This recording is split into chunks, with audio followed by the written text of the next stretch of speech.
The Battle of Marais des Cygnes took place on October 25, 1864, in Lynn County, Kansas during Price's Missouri raid in the American Civil War. It is also called the Battle of Osage, or the Battle of Trading Post. It proved to be the first of three interconnected actions on this same day, all involving elements of Major General Sterling Price's Confederate Army of Missouri and the Union's Provisional Cavalry Division commanded by Major General Alfred Pleasonton. During this battle, two brigades of Pleasonton's cavalry, one under Colonels John F. Phillips and the other under Frederick Benteen, caught up with Price's rear guard at Trading Post, Kansas. Price's army covered the crossing of the Marais des Cygnes River with a southern supply train, though unable to prevent the crossing or inflict serious damage on Confederate forces. Pleasonton's troopers did manage to capture prisoners and artillery, forcing Price to continue his retreat. This led in turn to a second engagement at Mine Creek later that morning, followed by a final battle at Maumee River in the afternoon. The three Union victories won on this day sealed the fate of Price's campaign.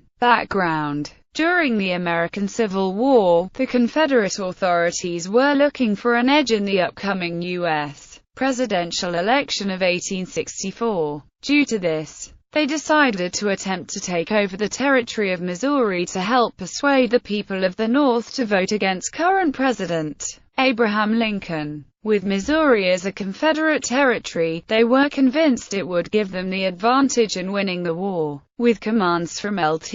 Gen. Edmund Kirby Smith, Sterling Price assembled an army to take on this challenge. After this, he lost his infantry units to reassignment, and was forced to create a cavalry for the raid. Price then led an expedition into Missouri seeking to capture that state for the Confederacy, or at least to negatively affect Abraham Lincoln's chances for re-election in 1864. Price moved up through the state, winning battles along the way, until he was halted by Union troops at the Battle of Westport, near modern-day Kansas City, Missouri. Price's army was defeated by Union forces under the command of Major Generals Samuel R. Curtis and Alfred Pleasonton. Price began to quickly withdraw south toward his base in Arkansas. Meanwhile, Pleasonton, commanding a Union cavalry division, pursued him into Kansas, hoping to capture or destroy his army before he could reach Confederate territory.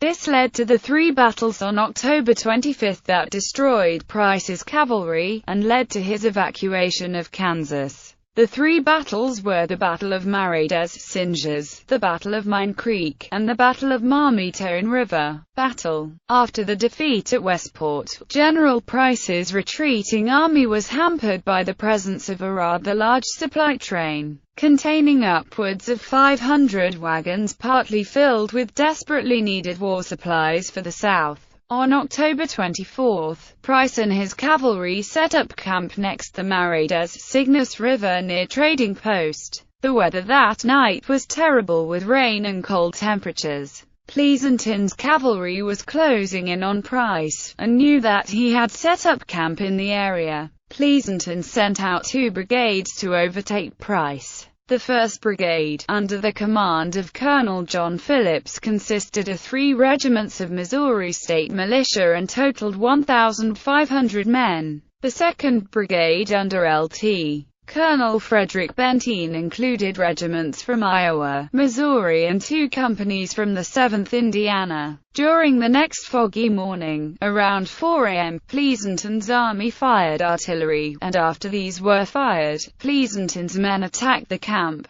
This caused Price to order his troops to cross the river immediately, leaving Brigadier General James Fagan to take on the Union troops while Price evacuated the supply train. According to one account, the Confederates abandoned their camp so rapidly that attacking Union cavalrymen came upon campfires with meat still cooking on spits above them. Another account of the battle stated that the rifle fire from both sides was mostly ineffective because of the fog. Confederate fire was also affected by the height that they were shooting from, being positioned on a high ridge about 200 feet above the Union troops. Casualties are unknown, but it is known that there were not very many. Despite the fact the Union troops were not able to prevent Price from crossing the river and escaping momentarily, Union troops captured about 100 Confederate men, and 2 cannons. After this battle, the Union troops continued to pursue Price's army, but they were delayed due to the rain and the swollen condition of the river. Aftermath. After the Union victory at Marais Cygnes, the Union forces continued to follow Price on his attempt to retreat to Confederate territory. About 6 miles south of the battle site on the Marais Cygnes,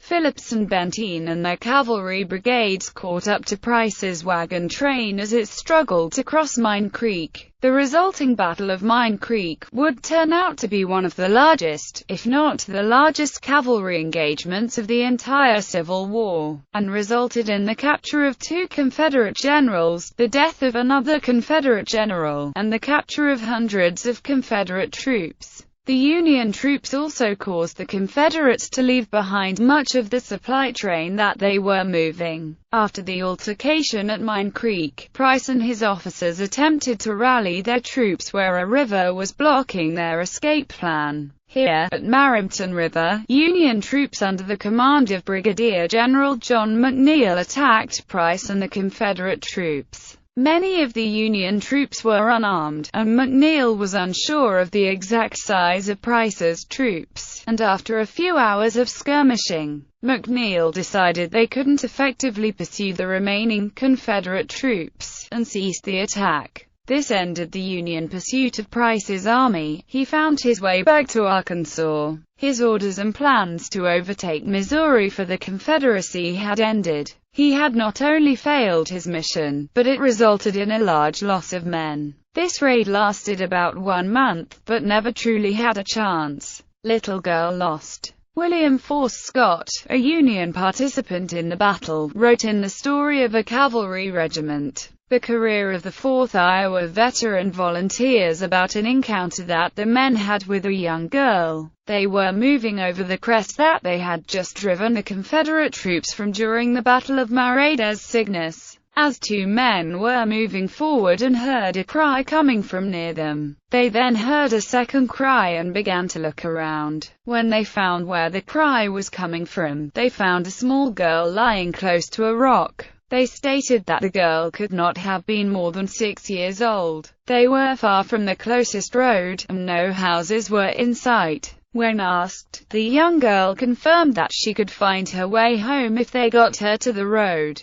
and one Union man went back with her and made sure that she reached a house that was occupied. After making sure the girl would be helped, the man made his way back. The rest of the troops descended from the crest, and on their way down they noticed a schoolhouse nearby. It is assumed that she must have been there the day before, and because the Confederate troops were occupying the nearest road with their supply train, she must have tried to avoid them and become lost on the hill on the way. This would mean that she was fast asleep when the Union troops attacked. She had laid between the 2 cavalries and not been harmed during the battle. Bibliography. The Story of a Cavalry Regiment. The Career of the 4th Iowa Veteran Volunteers. CWSAC Battle Summaries. Price's Raid and the Battles of Lynn County. Mine Creek. The final day for the Army of Missouri. The battles of Marais Cygnes, Mine Creek and Maumee